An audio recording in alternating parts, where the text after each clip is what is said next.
media. Pada siang hari ini kami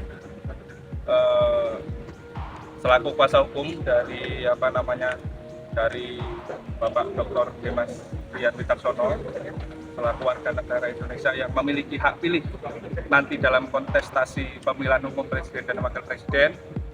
Hari ini kami mengajukan gugatan perbuatan melawan hukum yang dilakukan oleh Komisi Pemilihan Umum KPU dikarenakan telah menerima pendaftaran bakal pasangan calon presiden dan calon wakil presiden Bapak Prabowo Subianto dan Mas Gibran Rakabuming Raka.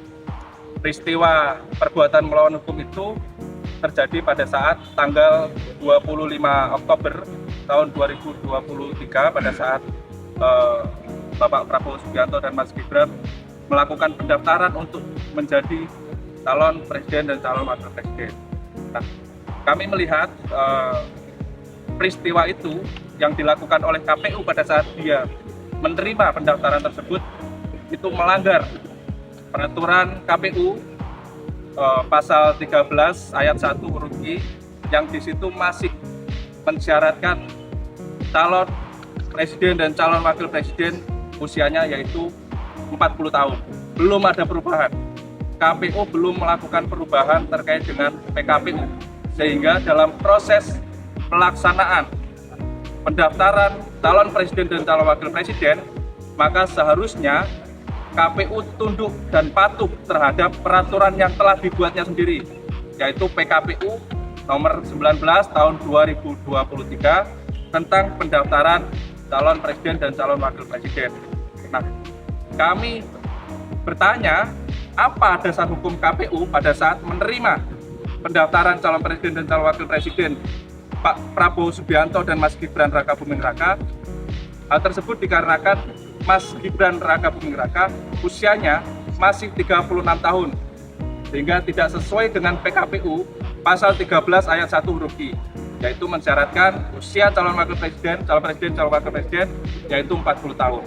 Nah, maka kami menilai perbuatan yang dilakukan oleh KPU yang menerima pendaftaran tersebut itu merupakan perbuatan hukum dan perbuatan melawan hukum yang dilakukan oleh KPU. Nah, maka kami dalam hal ini menggugat KPU melakukan perbuatan melawan hukum yang merugikan kami selaku warga negara Indonesia. Dan dalam gugatan ini kami meminta KPU untuk dihukum, salah satunya adalah dihukum untuk membayar kerugian material kepada kami yaitu 70,5 triliun rupiah. Nah, itu tuntutan material kami. Nah, kemudian selain KPU yang kami libatkan dalam gugatan ini yaitu antara lain ada Bawaslu, Badan Pengawas Pemilihan Umum Republik Indonesia sebagai turut tergugat 1, kemudian Bapak Prabowo Subianto sebagai turut tergugat 2, dan Mas Gibran Rakabuming Raka sebagai turut tergugat 3. Terkait dalam gugatan yang kami ajukan, kami juga meminta kepada Majelis Hakim Pengadilan Negeri Jakarta Pusat untuk menjatuhkan tuntutan provisi